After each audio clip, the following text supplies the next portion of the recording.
prépare des trucs pour le jardin, je ne vous accueille pas dans ma cuisine, mais dans mon sous-sol. Je vais commencer à m'y mettre.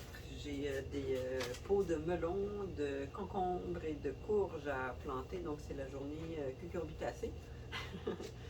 Euh, Nous, comment on fonctionne, c'est que on s'est équipé d'une bétonnière qui ne sert qu'à mélanger de la terre, en fait. Elle n'a jamais été en contact avec autre chose comme du terreau puis du fumier.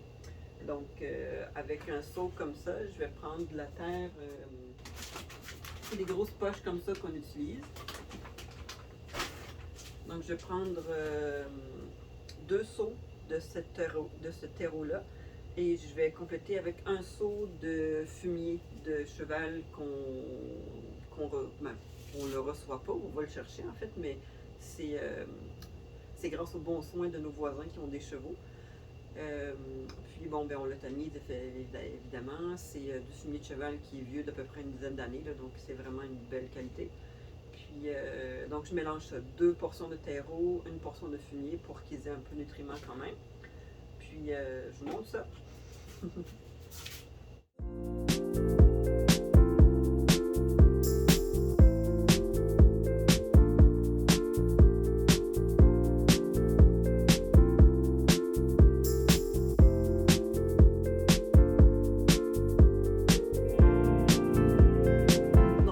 Je mettrais 2 batchs de mélange dans ma bétonnière parce que j'ai beaucoup de pois plantés aujourd'hui. Mais je vais vous montrer ça avec une batch seulement. Donc, on parle de tout.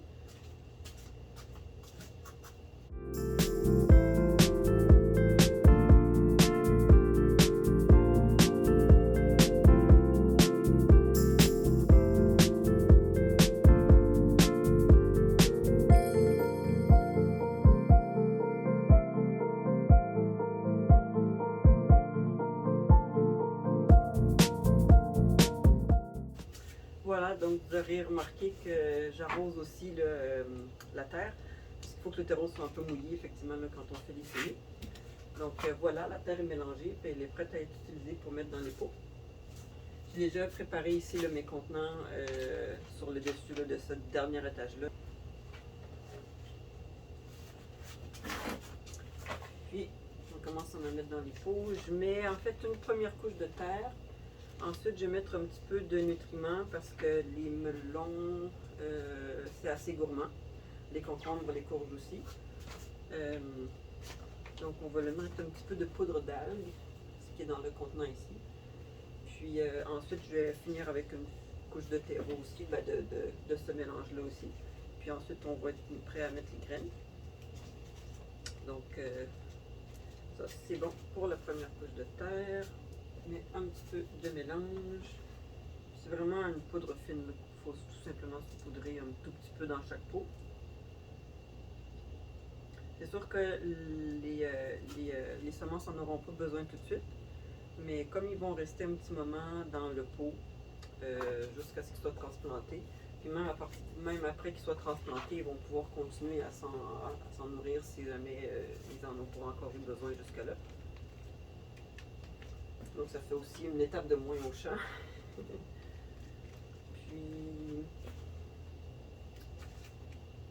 Puis c'est pas mal ça. Ça va ressembler à ça pour les pots qu'on prépare. Donc en fait, je prépare tous mes pots d'avance. Il n'y en a aucun qui est semé jusqu'à maintenant. Une fois qu'ils sont tous préparés, là, je vais enlever mes gants, je vais mettre les semences, puis on envoie ça à la chambre de germination, qui est juste ici derrière moi. Je vous emmènerai là-dedans aussi, dedans. Dedans. En tout cas, on ne rentrera pas dedans, mais je vais vous montrer de quoi ça a l'air. Voilà, donc moi je vais continuer ça, puis je vous reviens après.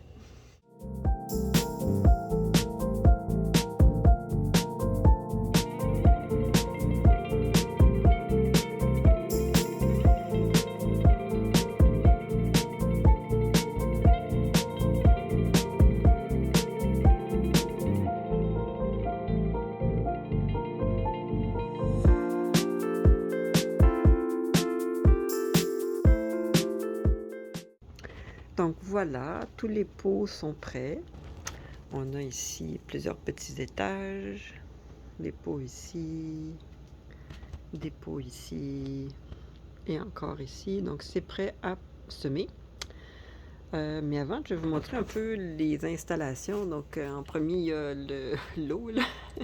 On a tiré une ligne d'eau jusqu'ici avec un robinet, le robinet rouge, puis la valve là, sur le tuyau. Donc c'est avec ça que j'arrose dans la bétonnière, puis que je vais arroser aussi les semences une fois qu'elles seront plantées. Là. Je vais les recouvrir de terre, bien entendu. Puis donc ici c'est l'étagère avec tous nos pots. C'est ça la petite poudre qu'on utilise. C'est Bionor que ça s'appelle.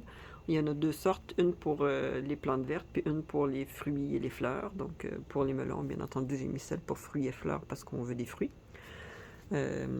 Puis en passant, toute notre collection de pots, là, on n'en a pas vraiment acheté. En fait, on récupère ça des pépinières ou des serres en fin de saison, là, quand ils ont vendu tout leur semis, puis tout ça, puis le reste du matériel qui nous laisse gracieusement. Donc, là, je suis dans l'ombre. Ça, c'est le sac là, de terreau. C'est Agromix de chez Fafard. On avait pris G5 à un moment donné. Je pense qu'une fois, on a pris G6. Là, cette fois-ci, c'est celui-là qu'on a. Agromix, il n'y a pas de G là, en tant que tel. Puis, donc, ça, c'est les poches de fumier ici en dessous. Ça, c'est un vieux comptoir qu'on a récupéré d'un ami qui faisait des rénaux dans sa cuisine. Donc, il se débarrassait de ce vieux comptoir-là. On a mis ça sur un vieux meuble qui n'avait plus de tiroir, je pense. Puis, donc, ici aussi, même affaire. Là, un vieux meuble avec nos petites... c'est pas des... en fait, c'est les pots là, qu'on voit, les petits pots ici. C'est là-dedans qu'on a mis le Bionor. C'est plus facile à utiliser qu'en grosse poche, là, bien entendu. Puis ici, on a tiré une autre ligne d'eau. Celle-là est bien intéressante. Donc, elle a une petite valve ici. Oh, attendez. On entend l'eau qui coule. Donc ça, ça s'en va jusqu'à une station ici. Il y a un petit aimant là, qu'on a mis pour faire tenir le couvercle. Si je le fais tomber, voilà le petit aimant. Puis en fait, on met ça sur la plaque ici. Une fois que le pot est semé, avec les plateaux qui sont là, on va en prendre un à la fois. Une fois qu'ils sont semés avec la terre par-dessus les graines, donc on vient le poser ici. On met le couvercle par-dessus le plateau, puis on allume la petite valve au fond là pour venir humidifier le tout. Je dirais que ça marche plus quand c'est des petites semences qu'on va semer en microcellules. Les microcellules comme ceux-là. Quand c'est les grands pots comme ça, je vais souvent utiliser l'arrosoir qui est en haut ici. Donc, je ne sais pas si vous avez une idée de combien de pots j'ai planté. C'est ça l'affaire, on a un grand jardin, puis pour les melons, ben, on aime beaucoup ça, manger des fruits aussi. L'été, on est pratiquement frugivore. Donc, j'ai 289 pots de melon préparés. Puis, je vais. La manière qu'on fonctionne, c'est qu'on a un jardin avec des serres, puis d'autres parties de jardin qui ne sont pas sous serre, bien entendu. Là, on ne fait pas tout en serre. Ce qui est à l'extérieur, par contre, ce qui n'est pas en serre, on fait ça sous micro-tunnel. Je vous ferai un tour du jardin à l'extérieur à un moment donné. Bref, on a 5 planches de 50 pieds. Une planche, c'est à peu près, c'est ça, c'est 50 pieds par 1,5 pied à peu près de long de melon, plus une petite serre de melon aussi. Dans la serre, il rentre 4 planches de 20 pieds chaque, donc 20 pieds par 1,5 pied à peu près. Ce qui implique 289 pots de melon. Alors, donc les pots sont terminés. J'en ai déjà semé quelques-uns, sont déjà dans la chambre de germination. Puis maintenant, bien, je vais vous montrer là, comment je fais le reste un petit peu. L'étape que vous n'avez pas vu de pour semer. Donc une fois que les pots sont faits, je vais me prendre des grands plateaux comme ça.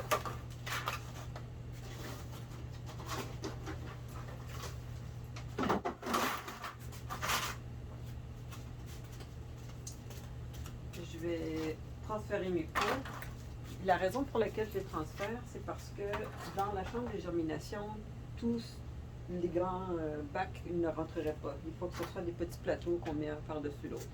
Parce qu'elle est volumineuse, mais pas autant que ça.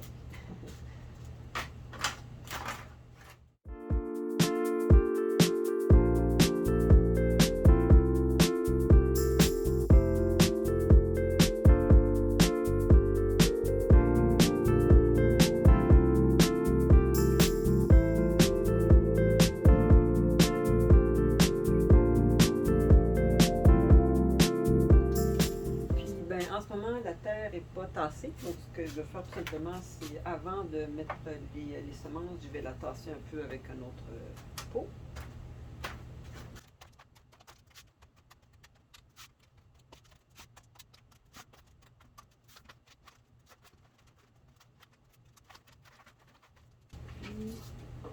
Là, je serais normalement rendue à semer des melons, probablement des melons bananes, puis des melons noirs de Carme. Les deux, c'est des melons style Canterou.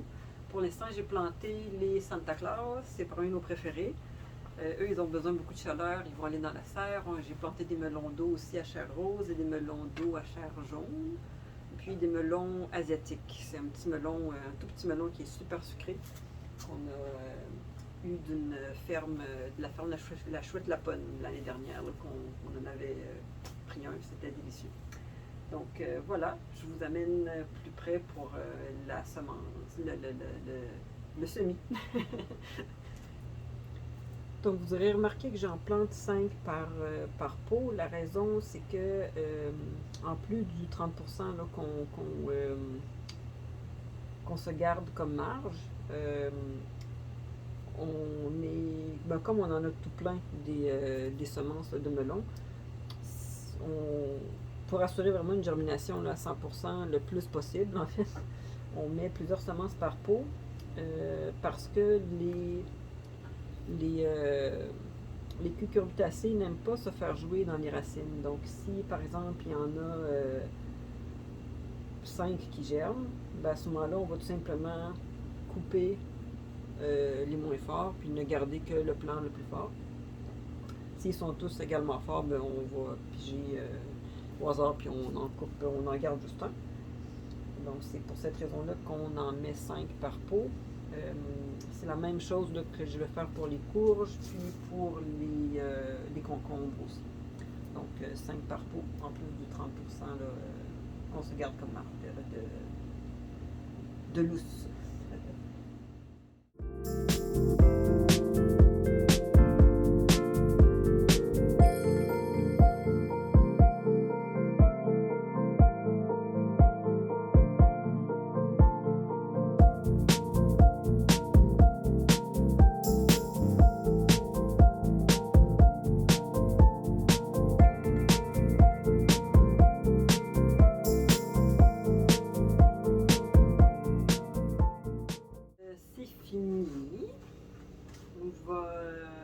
Le tout dans la chambre de germination. Il m'en reste encore, mais pour cette batch-là, il faut que je me fasse de l'espace. Donc, on va tout mettre dans la chambre de germination, puis je vais vous montrer le tout. Donc, c'est ce petit coffret ici. On a mis des bandes élastiques, puis quelques morceaux de bois ou de styrofoam pour tenir la porte bien appuyée, parce que c'est pas sa première année.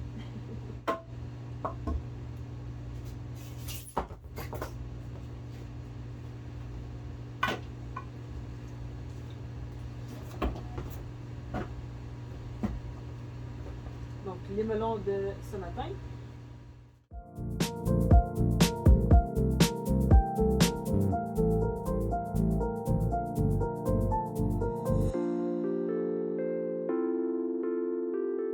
Je vais vous amener voir de plus près de quoi ça a l'air. Donc c'est une boîte, un caisson qu'on a construit avec du bois. Là. Je pense que c'est des 2 par 4 ou je sais pas comment on les mesure.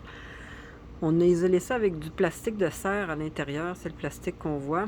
Il y a du Gibroc à l'extérieur aussi. Donc on voulait pas que le Gibroc soit contact avec ce qui allait se passer à l'intérieur, vu que le gibbrock, c'est pas nécessairement alimentaire. Ici, on a un ventilateur qui est au-dessus d'une lampe chauffante qui elle-même est au-dessus d'un seau qu'on remplit avec de l'eau. Là, je pense qu'on voit pas super bien, mais il y a un petit robinet ici qui permet de remplir le seau pour garder une certaine humidité en fait là, dans le caisson. Puis la lampe chauffante, bien évidemment, elle va fournir là, de la chaleur. Comme elle est juste au-dessus de l'eau, l'eau va s'évaporer puis humidifier le tout. Donc je vais en rajouter un petit peu justement parce que il en manque un tout petit peu. Je sais pas si on va bien voir avec la lumière rouge, là, c'est peut-être pas terrible.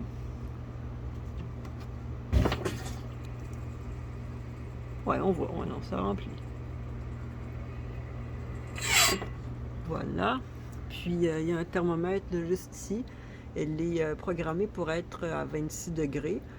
Bon, là, comme la porte est ouverte depuis un petit moment, elle a chuté à 21,7, mais ça maintient relativement bien, surprenamment bien en fait.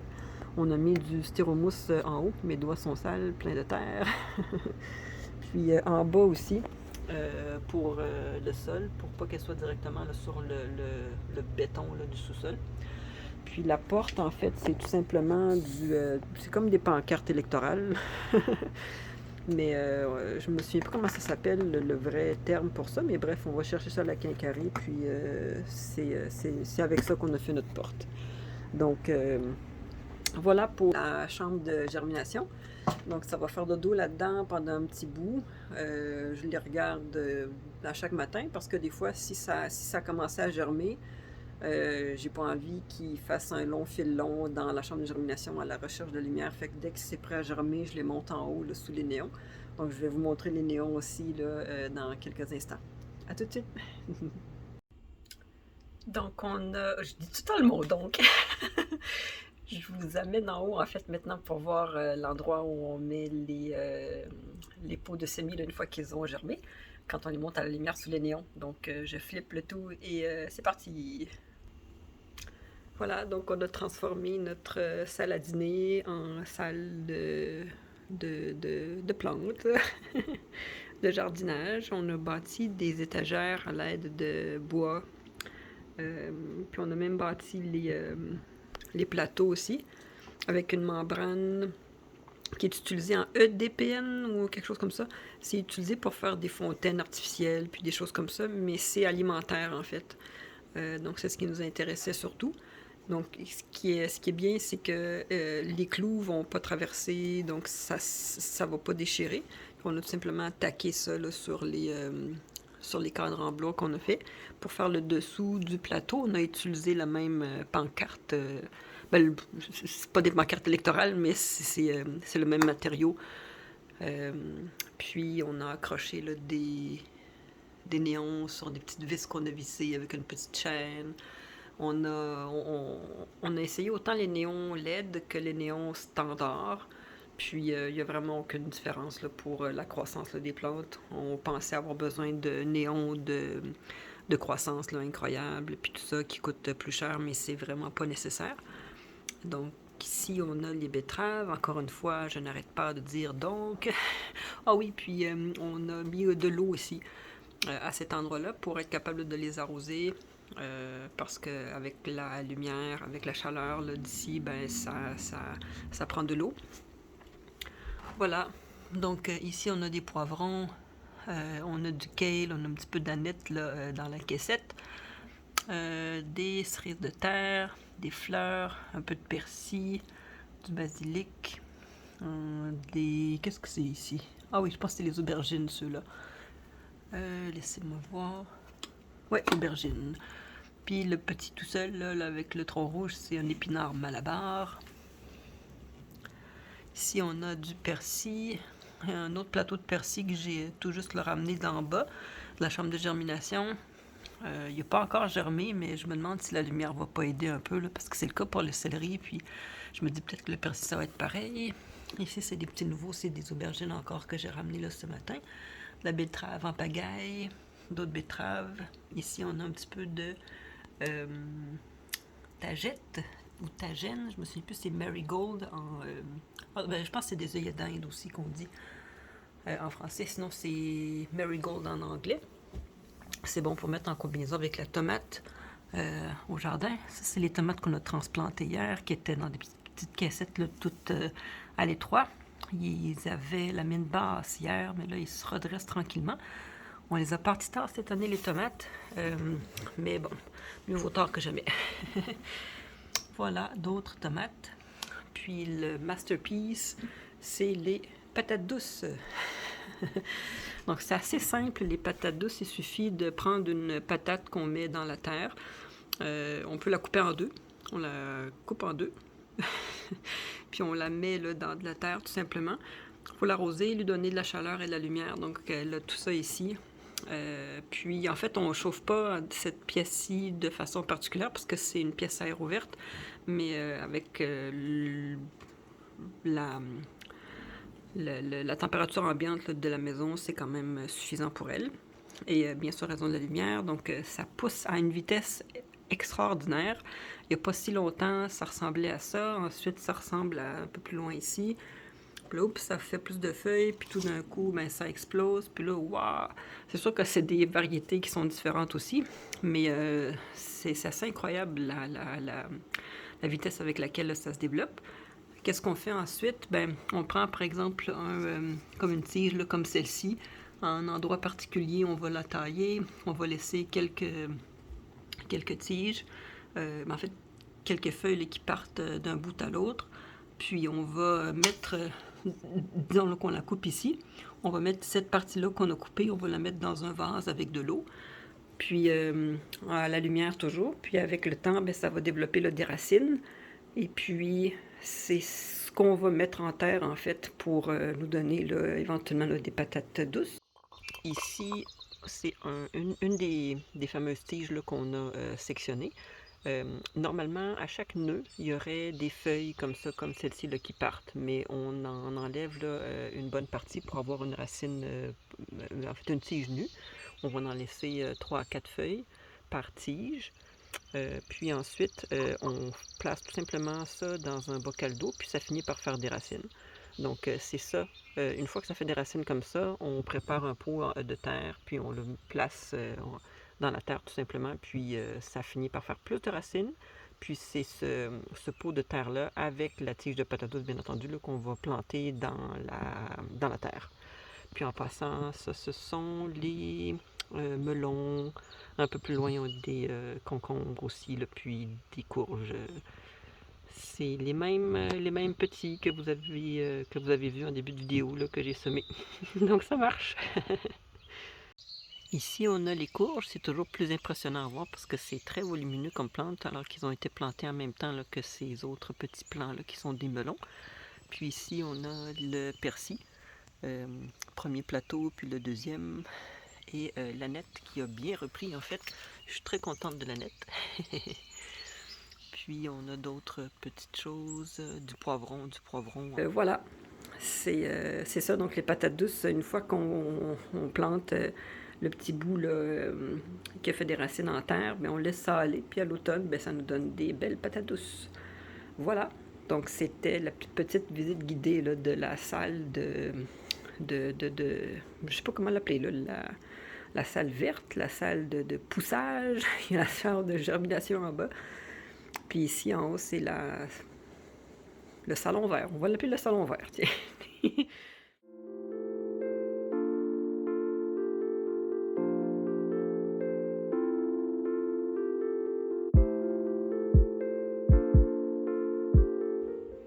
Voilà, donc c'était la petite visite guidée.